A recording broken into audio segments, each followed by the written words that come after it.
Hello and welcome to Just Films and That. This is the podcast where we celebrate films we reckon might be underrated or underseen, and then sometimes, every now and then, we like to take a look at what we think might be regarded as a classic film to determine why, in fact, it may be a classic. And that is just what we're doing this week, as Josh chose Rashomon from 1950. So let's get straight to it.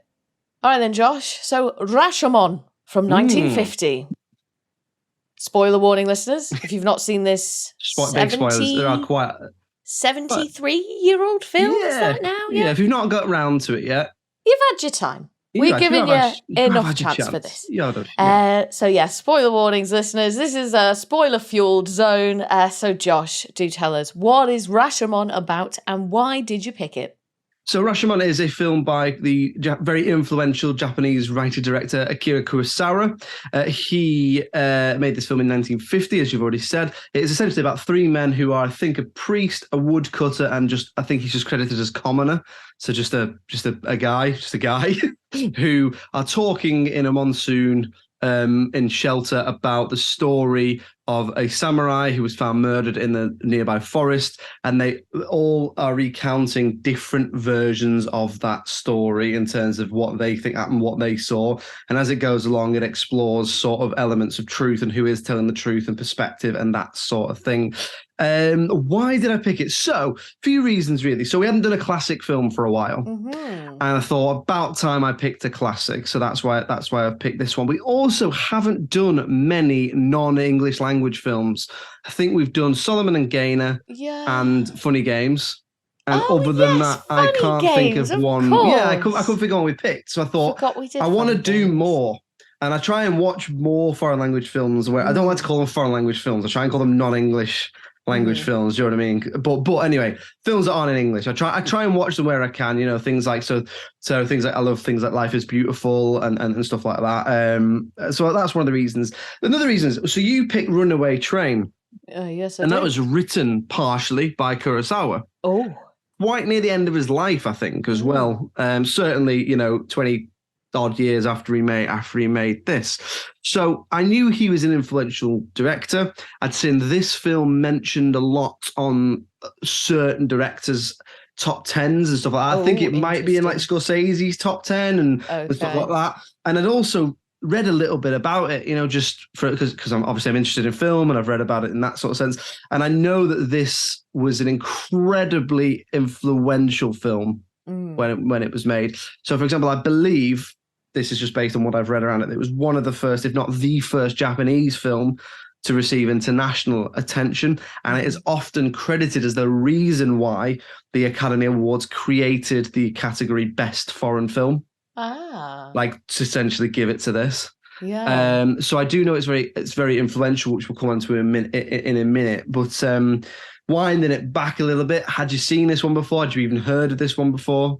I don't even think I'd heard of it, The name wasn't familiar. The director's name, Kurosawa, was familiar, mostly from you talking about him. I'm not even sure. And considering how much I love anime in that, but I don't think I've really dived too much into sort of more historic Japanese cinema. So no, hadn't seen it, hadn't heard of it, but was very interested to watch it because your classic picks have definitely been interesting. So I had high hopes for this, Josh. I was excited going into this, for sure. Yeah, I suppose for my classic picks, I often go for films I think have influenced stuff. I don't know if that says what I see as a classic, because, there are films that are classics, like Predator and Terminator, films that people might be a bit snooty about are classics, do you know what I mean? And loads of sci-fis and stuff like that, Star Wars, Aliens, loads of stuff like that is a classic. It doesn't have to be, for want of a better word, playing to an intellectual crowd or anything like that. So maybe, I don't know, maybe I'm just up my own arse a bit about that. But no, maybe I was two interested. Can be true. Yeah. The main angle with this was its influence, but also I was like, I wanted to do it as well because it's foreign language, a non-English language. Because I think trying to do more, trying to do more, and it is old as well. It's not the oldest film we've done, but it's old. It's I think the oldest film we've done is Great Dictator, which is 42. Yeah, Meet Me in St. Louis, it's 44. Yeah, and this is 50. So it's not Okay. far. And then Gentleman Preferred Blondes is 53, isn't it? Bit So more after, so it's it's a nice little mix as well, and it feels quite old. Certainly. If you told me it was from the 30s, I'd believe you. Oh yeah, 100%. Like you could have told me this was like the second film ever made, and I'd have been like, oh yeah, I see that. Yeah. Oh, yeah, it's old as fuck. Yeah. Yeah, you can tell, right? So you're not seen it before then? No, I hadn't. So what was your general consensus coming away from it? So starting with what we liked about it, it's an interesting one, this one, because what I've written here is it felt more like watching a piece of art history. Sure. Than it did watching a narrative, like a narrated film, as in a film, again, for lack of a better way of putting it, that's made to entertain you. Mm-hmm. It almost, I feel like it almost transcends, rating and reaction and that sort of stuff in the way it is. And actually, when I watched it, I didn't enjoy watching it that much. Mm-hmm. I wasn't sitting there absolutely gripped. Mm-hmm. To the narrative. And yet after it finished, I couldn't stop thinking about it. Oh, interesting. And I was just thinking about it afterwards. What does this mean? How did they do that? And thinking about, just again, pulling on that thread of, well, this must have influenced so many things. So let's talk about the main thing that this film is known for is the device use that it brings in, which is that unreliable narrator. So you've got that idea of people telling the same story from different perspectives. And you think that has been used in so many different things. The idea of the same people telling the same story over and over again. So I enjoyed that, and I enjoyed looking at, thinking, what must this have been like? What must it have been like to watch this film and see that narrative for the first? It must have been mind-blowing, because now we've seen that done to death. It's been done in TV, it's been done in film, it's been probably done in video games, it's been done in absolutely every form of media that we are sort of, that we have, for lack of a better way of putting it. So I thought that was really interesting. I couldn't stop looking at that. So that idea of it being multiple characters explaining the same event, I enjoyed the sort of lack of genre as well. It's like a drama, but it feels like a fantasy, even though it's not a fantasy. When I sort of had a little look, it said it was a psychological thriller, which I thought was interesting. Yeah, I mean, I suppose that's not true. Not true, just, no. But I don't really know what it is, but it feels quite fantastical in places, even though it's not.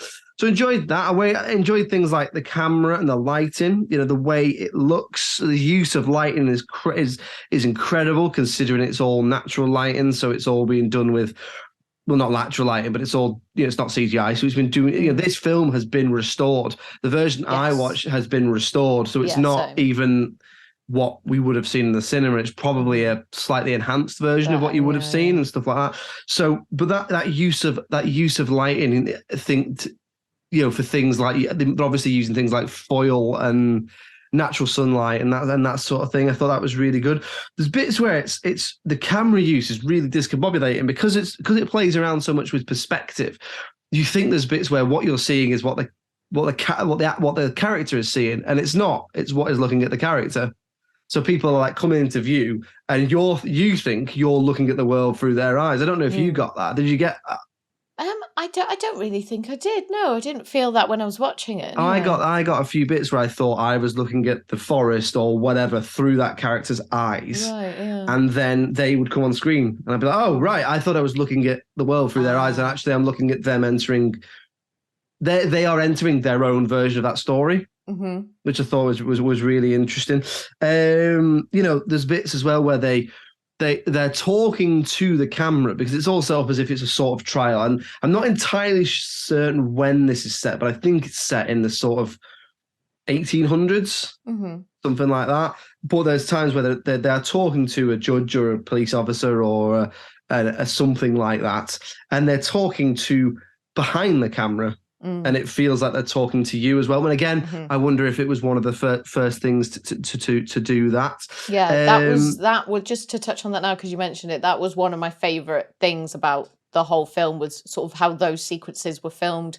and like the looking almost directly into the camera or just behind it sort of thing. So because the policeman character, you never see him and you never hear him, it's then suddenly like, well, the audience are actually the ones that are going to pass judgment, or it's up for them to make up their minds based on these people's accounts of it. And I just really liked the way all those sequences were filmed, and a lot of the framing used throughout those I thought was really clever as well. So because you've got a few different people recounting their tale of their version of the events, you've got the person telling the story in the very sort of in the very front of the frame, and then you've got the other people kind of sitting behind them in the background, sort of to the right, and it was all just framed really interestingly and felt more like a painting at times than a film, which I thought was interesting. Anyway, sorry, do continue. No, but that's what I mean. It didn't feel like I was watching a film. It felt like I was watching a piece of art history. And I don't mean that in a pretentious way. I mean, it felt like I was watching a device and a process unfold before me, rather than, Gentlemen Prefer Blondes, we both really liked. But there was definitely a laugh. There's a right laugh. and there was definitely a formula to that. Yeah. Great Dictator, we both loved. I think we both expected what we got from Great Dictator, which was that lovely that lovely blend of silent cinema moving into talking cinema, the mix of both, the political commentary, that sort of stuff. But this was weird. It was like something that you go and see in a museum. So I thought that was interesting. I thought it was really interesting. So I thought there was some really great performances in there as well. So I'm going to do my best to pronounce this right. But Toshiro Mifune, who was the bandit, yes, I thought he was. I mean, the energy he had when he was on screen, I couldn't stop watching him. He was unbelievable. He was so unhinged. Yeah. And I believe again, because of the time this was made, I don't think he ever particularly made the transition into mainstream Hollywood or anything like that. I think it was very much back in the day of he made Japanese films. Whereas even now you do have actors. I mean, one of the biggest sort of Cantonese actors at the moment is the guy who plays Shang-Chi's dad in the MCU. Oh yeah. So it's like that shows that those worlds they're still a little bit separate, but they're blending together a lot more than obviously back in the day when this was made. But I thought he gave an astonishing performance. Like he uses energy so well. Sometimes he's absolutely unhinged. And then another time he's really quiet and still. But whatever he does, you can't stop watching him. So when it starts, when he hasn't said anything yet, he's just staring at the clouds. And he doesn't say anything. And if you cut that to times later on in the film, he's just giving it beans. He's so unhinged. It's I don't know. I just thought he was brilliant. He's itching all the way throughout it because obviously he's a bandit, so presumably he would be living wherever he lived. He wouldn't be living in a house. He'd be sleeping rough or sleeping in, squatting or whatever he'd be doing. So he's obviously struggling with the heat and the humidity. So all the way through, he's sort of itching and you start to feel it. You start to feel that humidity and that discomfort that he's feeling. And you think, I'd be a bit mad if I was living in a humid. I mean, I hate the humidity, Alice. I'm not great with it. No, it's the worst. That's worst. It's the worst. Anyway. So I thought he was excellent again. Machiko Kyo. I hope that's right, but I thought she was excellent as the wife. The wife of the character, the samurai character. I thought that was really good. And then just generally speaking, the whole thing felt like a weird, back to that use of genre again, that a weird fairy tale or like a weird Aesop's fable or a parable or something like this. If you told me this was a story from the Bible, now I know it is based on two stories. One I think is Kurosawa's and one I'm not too sure who it's written and how old it is. But if you told me this was like a story in the Bible, you'd feel like it was, wouldn't you? So I thought that was really interesting. Interesting uses of music as well. So again, I know that you don't like music that sort of informs how you're supposed to feel, do you? That you feel it's a bit telegraphed a little bit. Honestly, you should feel like this. It just completely depends. Sometimes there is music that is like that and it works. Other times it does not. Like I remember, obviously, going back to Runaway Train, the music used in that is kind of trying to inform how you feel. It's very tense, it's very fast, it's all this action, it's dangerous and all that, but it works for me. It's just in certain things, there's a real knack to it. It's ineffable as far as I'm concerned. I don't know what makes it good. I don't know what succeeds, why it succeeds or when it doesn't. But sometimes it just does my head in and sometimes it just doesn't. But I really enjoyed the music in this, really enjoyed it. Yeah. No, I did. Even things like when the wife was telling her story, the music was really based in wood instruments and flute. And when the bandit was telling his story, it was all seemed to be drums. So stuff like that I really know. And you know that is obviously a conscious choice. And I think because I know it's so influential, I was then watching it through that prism of, well, I wonder if that's why I was thinking this that. I is. was doing that as well. I wonder why that's why this is. And like I wonder why every camera movement, I was like, oh, were they the first to do this camera movement and all that? Yeah. And from what I could see, the main reason it was influential was that device, the perspective device. So I don't know if all the other stuff and the way it made was why it's influential, but you can't help it, can you? It's like once you pull on that thread, well, how far do you go? Because it clearly is very influential. So overall, yeah, I it's weird. I almost didn't enjoy watching it, but I did it. But I really appreciated it. I wouldn't be in a rush to go back and watch it. If you told me I had to watch it again, I wouldn't be disappointed. Do you know what I mean? So really interesting. Like it was one of the tougher viewing experiences, but almost like, I don't know, I came away from this like I'd had a good session in the gym. Okay, yeah. You know, and you think that was really sweaty, hard, but that, pumping. yeah, I was in gym gear. No, needed a shower. No, yeah, you know when you think that was really hard, but I'm glad I did it. Yeah. Yeah, I feel like that a lot of the time. Yeah. That's what it felt like. But anyway, I've rambled on and on. What about you? What did you think about it? I mean, really similar to kind of what you said. It felt like a play. It felt like a piece of art. It almost felt like I was looking at a painting at times. And it was exactly like what you said, pretty much. I didn't enjoy it in the conventional sense, and it was like I was watching it to study it, and like I was watching it as a case study sort of thing. Like there wasn't really anything about it that sort of pulled me. I didn't feel like I was in the world, and I didn't really feel connected to the characters or anything. But it was more like, oh, this is a piece of history here. You better pay attention and you better watch what's happening. It was that sort of thing. So yeah, very similar to you. So you've touched on a lot of the stuff there that I really appreciated about it, but the standout things for me, some of the camera movements and the framing of the actors. So you've got what feels like a lot of really ambitious camera movements here for the time. Like there's loads of actors just like running up and down mountains and stuff, and the camera just seems to be flying along with them. And so when you comprehend the size of cameras back then, I just feel like I was like, how did they do it? Are they even doing it? What tricks did they use? Because they've obviously not got that camera like swinging up and down the mountain or whatever to capture them running. So I was just like, oh, that's so impressive. How did they do it? So that was really enjoyable. I really enjoyed a lot of the camera movements. Already touched on the framing there, but yeah, when the guys are giving their confessions, I really enjoyed that whole sequence, those sequences, because it goes on for quite a while. I thought they were really strong and really gave you an opportunity as the viewer to kind of be a bit more interactive and think, well, do I believe this person? Does their story seem legit? Like, what about them makes them the believable candidate? That sort of thing. So I enjoyed all that. My favourite character was the bandit. I thought he was brilliant. His performance, I was so drawn to him instantly because he just enters the screen with a bang and then it just doesn't stop. He's so over the top, and his physical, like the way he physically expresses himself and some of his facial expressions, he was just such a scene stealer. And like exactly like you said, you can't take your eyes off him. There's quite a lot of silence in this film as well, so really reminiscent of silent cinema, so particularly when we're in the flashback moments. So a lot of the time the film is kind of just trying to let the action and the music do the talking. And there were also times where it reminded me, like I said, of a play, and especially at the beginning where you've got the three guys at the beginning. What did you say there were? Sorry, there was a priest? I think it's a priest, a woodcutter, and I think the other guy is just credited as the commoner. The commoner. So the priest, the woodcutter, and the commoner are all sitting around. A peasant, like someone who wouldn't work. He was just there, just a guy. So before jobs, Alice. Yeah. So when they're all kind of sitting around at the beginning having their conversations, the way they interact with one another and the way that the camera moves around them really felt like a play. Like the way they kind of position themselves, they sort of positioning themselves forward, and there would be like a lot of over the shoulder conversations. So instead of like maybe the actor in the front turning round to speak to the actor behind him, they just have the conversation sort of forward facing. So again, just really theatrical and really like you were sat in the theatre watching it.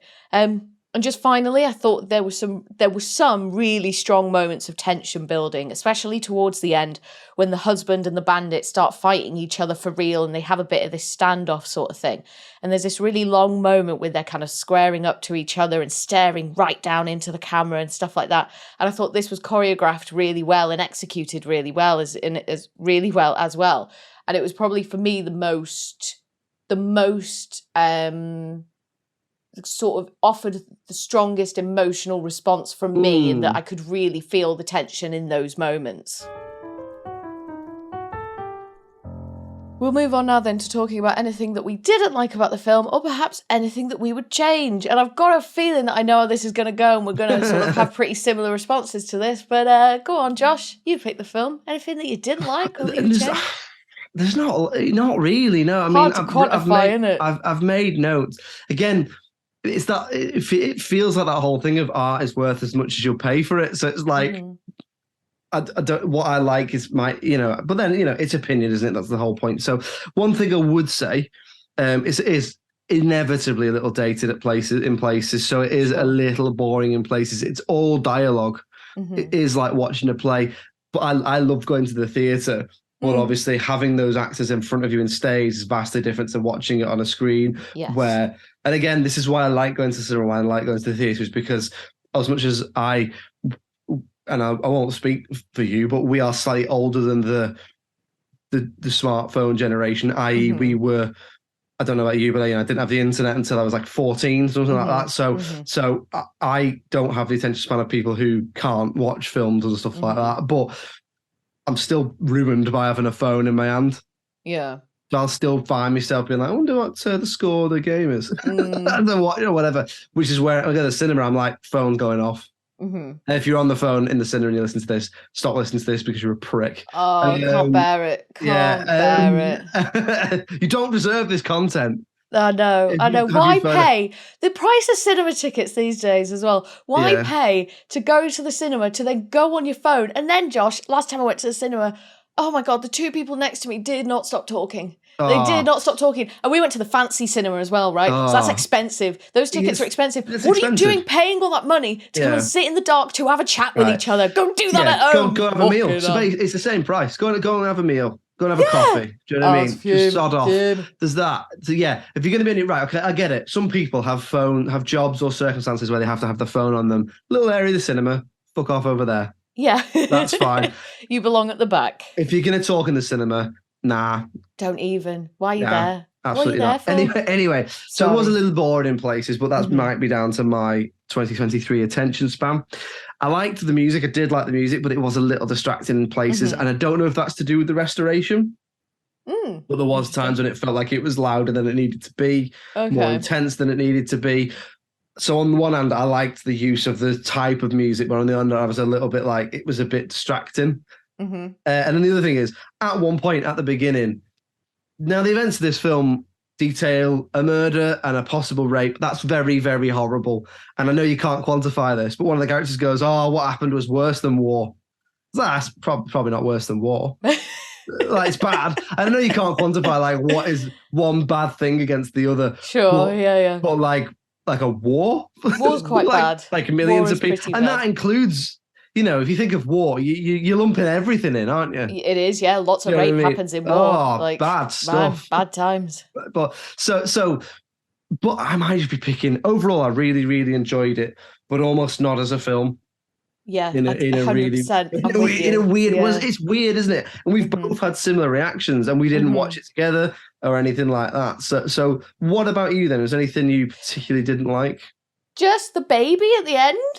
I was like, bad fake baby. I was bad. No, but I was just like, what's this doing here? Like, where did the baby come from? What is the baby's purpose? I didn't get it. I didn't understand. Have they only just heard it? They've been in that same bit. Who left it there? Yeah. Like, it was just really. It felt, and I hate using this word, but it felt really random. Like, I was like, and suddenly at the end of the film, there's a baby. Do you think they sort of went with the script? I'm sort of exploring the nature of truth and the nature of good and evil here. So I need a thing to demonstrate the positive. Obviously, the whole point of the baby is the priest takes it and the woodcutter says, "I will take it," and the priest's all shocked and recoiled because the woodcutter's it's just like, told not a him. woodcutter. Yeah, and it's also because the woodcutter's just told him he saw the events of the film, I think, and didn't do anything. And then the priest, and then he says, "I have 6 children. It won't be much more to feed another mouth," sort of thing. And the priest says it sort of restores his faith. So he says to him, "You've restored my faith in man," or words to that effect. Right. Okay. So it sort of just needed to. So they put a device in there to be like, we're exploring the nature of good and evil in man, and this is the thing. But I know what you mean. It felt a little bit like hamstrung in there. It was a bit. It could have been there at the start. Could have been there at the start. Yeah, maybe. And then maybe that's like an ongoing sort of turmoil that those characters have throughout this whole film as well. Kind of like, who's going to take the baby? How do we decide who's going to take the baby? Whose baby is it? Where did it come from, or whatever? So I think maybe if the whole sort of narrative around the baby had been sort of elongated and developed a little bit more, it might have been a bit less odd. But it was literally like the film's coming to its conclusion now. And then, but here's a baby, and we need the guy to say, but I'll look after the baby. It was just a bit like, huh? So it felt a little bit like plonked on the end. Like a post-credit scene. It was a bit like that. It was a bit like that. Rashomon 2, they look after the baby. 3 men and a baby, exactly. A woodcutter, sounds like a woodcutter, a priest, the commoner. They'll find a baby. They'll find a baby. Hilarity. Why are you pitching this? Yeah. But apart from that, not really anything. I think it's difficult because I wasn't watching it or absorbing it in the same way that we do sort of usual films. It was quite a different viewing experience. You get different things out of it. So in terms of anything else that I didn't like, I don't really think I could name anything, to be honest. So we'll move on to talk about the critical reception in a moment. But before I move on to that, I believe we have the triumphant return of Alice down the rabbit hole. So Alice, take it away. All right, okay, here we go. Strap yourselves in, listeners. So, for this rendition of Alice Down the Rabbit Hole, first of all, we're going to apologise in advance for any bad pronunciations, and then we're going to dive deeper into the life and times of the actor who plays my favourite character, the bandit, Toshiro Mifune, a man regarded as one of the greatest actors of all time. Toshiro was born in 1920 on April 1st in Japanese-occupied Shandong, and his maternal grandfather was a high-ranking samurai official. As a boy, Toshiro helped out at his dad's photography studio, then at age 19 was drafted into the Imperial Japanese Army Aviation Division, where he served in the aerial photography unit during World War II. After the war, it seemed like Toshiro's intention was to embark on a career in photography, but after a series of events, he found himself doing a screen test for director and screenwriter Kajiro Yamamoto, who was Akira Kurosawa's mentor. When Kurosawa inevitably set eyes on him during a talent search, he apparently said, "I am a person rarely impressed by actors, but in the case of Toshiro Mifune, I was completely overwhelmed." Toshiro has been credited as originating the roving warrior archetype, which would inspire some of Clint Eastwood's performances. Many also consider him to be the first to master the Yakuza archetype due to his performance as a mobster in Kurosawa's Drunken Angel. With roughly 170 credits for feature films to his name, Toshiro died in Tokyo in 1997 from multiple organ failure, and in 2016 was posthumously given a star on the Hollywood Walk of Fame. And that was Alice Down the Rabbit Hole. Imagine if your granddad was a samurai. Yeah. Pretty cool. My granddad worked in a pottery factory. Yeah. And my other granddad ran a leisure centre. That's adorable. My granddad was a miner. Yeah. And then my other one, my mum's dad, I don't really know what he did. That's the Welshest thing I've ever heard. I know, yeah, he was North Wales, and the mine in Mostyn in North Wales. My maternal grandfather, I don't know. I know he did some Could have been a samurai. Acting and stuff. But no, I don't know. Maybe he was a samurai, and maybe that's why I don't know, because it was all kept very, very secret. Okay, then we'll move on to talking about the critical reception then. Now, obviously, Alice, you haven't seen the critical reception, and it's always difficult with a classic because what we're trying to decide is it a classic or not? But we'll go through the critical reception anyway and see if it's fair. So, I mean, because the thing is with the classics as well is presumably most of them have all been rated way after the fact. That's the tricky thing, isn't it? You'd like to know what people thought at the exact time. Yeah, at the time. But we're probably not going to get that. And was this reach? Obviously, we know that this was well received because what I said at the start about best foreign film and all that sort of stuff. But how do you think it did critically, and how would you sort of rate it? I mean, I reckon the critics fucking loved it. I reckon this is all like right up their street. I reckon they got their dicks out, started jacking it right there. They were like, "This is It was the fucking 50s. ace." This. Anything went in the 50s, didn't it? So I reckon the critics loved it. Audience probably like lukewarm response to it. I think what I would give it, obviously for the time and what it's achieving, really impressive. Maybe like a high 7. In terms of cinematic enjoyment, maybe like a middle 6. But what I think it got, I reckon it probably got, I'll say it got a low 8. Kind of averaging out. I'll go 8.3, make it specific. So then if I'm right, I can quote about that. Edge your bets. Okay. At the time of recording then on IMDb, it gets 8.2 out of 10. Oh my God, so close. Close. However, over on Rotten Tomatoes, Alice, I'm afraid to say for you, but not for the film, the audience give it 93%. What the? And the critics give it 98%. Wowza, Rooney. Well, look at that. 91% average on 9.1 out of 10. So, you know, it's a 9 out of 10 film according to those averages. I mean, look, it's not... The critical reception isn't really relevant to these classics, is it? Is that fair? Hard to say, isn't it? I don't know if I'm the right person to judge. And I feel like it isn't my place to, which is weird because this is a film review podcast. But you feel a little bit like you're looking at the Mona Lisa going, that's right. Yeah, exactly.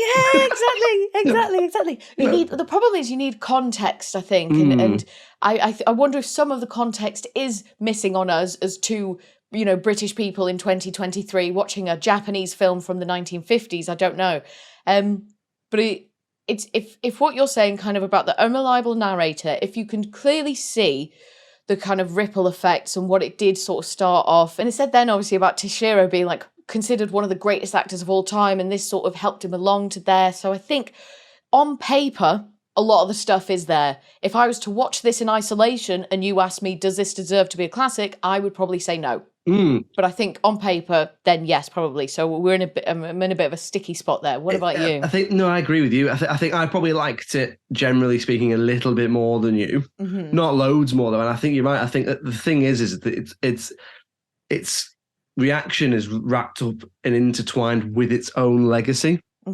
So you can't say about would it be good if it wasn't for the influence it had, because that's why we picked it.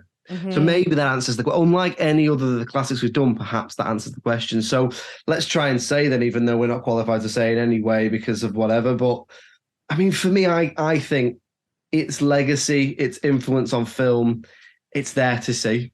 I think you can't. I don't think there's any way you can say this isn't a classic.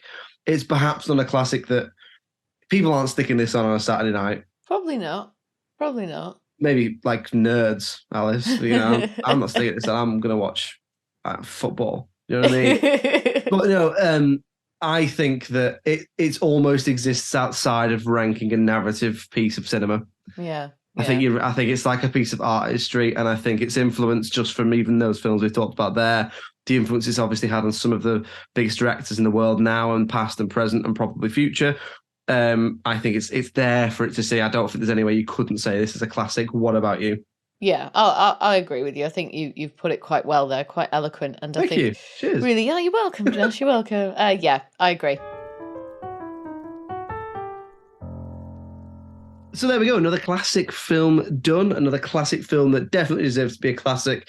I'd say if you like films and you want to see how films happened in terms of history and where things, you know, how things are influenced now, it's definitely worth a watch. Yeah. For your film buffs out there, I think it's definitely worth a watch. Anyway, Alice, I'm guessing probably a slightly change of tact. Josh, I wonder if there could be two films more opposite of each other. Oh, God. Okay, so it's your turn to pick next week. Yay. Rashomon 2, the Rashomaning. No, it's 3 men and a baby. It's obviously Rashomon 2. That's what they were going for. Common man. What are we watching next week, mate? All right. Okay, here we go. We're going to have a laugh. We're going to enjoy it, or we're going to be completely horrified. And I love that those are going to be one of the two outcomes from this. But for next week, we are going to be watching John Tucker Must Die. Okay. John Tucker Must Die. Okay, well, Tune in next week then for John Tucker Must Die, and we'll be talking and digesting that about whether did he deserve to die. Well, we'll see. Find out. We'll see. Does he die? Don't know. Or do I? Anyway, if you'd like to get in touch with us in the meantime, it's filmsandthatpod@gmail.com. Drop us an email. We always like to hear from you. We're on all the social medias. If you just search for Just Films and That, you'll find us on Facebook, TikTok, Twitter, Instagram. We're always putting stuff out there. So engage with us, follow us, drop us a DM if you're going to recommend a film. We will be having another list of suggestions soon. So do drop us a message. We're on Patreon as well. So if you'd like extended episodes a little bit early, or a couple of the little bonus bits, head on over to Patreon and look for us there. The link is in the episode description here. Any support you can give us, massively appreciated. But you know what? It's just great that you listen. We're also on the television as well, aren't we, Alice? We are indeed. Every Friday from 6 p.m. you can find us on the local TV network. So if you live in Birmingham, Bristol, Leeds, Liverpool or the northeast of England, you can find us on Channel 7 on Freeview. Or if you live in North Wales or South Wales, you can find us on Channel 8 on Freeview. I'm also uploading all of our little episodes onto Daily Motion, so if you head on over there and type in Just Films and That, you'll be able to find us. But otherwise, that's every Friday from 6 p.m, me and Josh talking about all our favourite underrated and underseen films. Yes, there we go. Lots of ways to see us, hear us, get in touch with us, all that stuff. Thank you very much for listening. We'll be back next week for John Tucker Must Die. Excited for it. It's goodbye from me. Cheerio. Bye.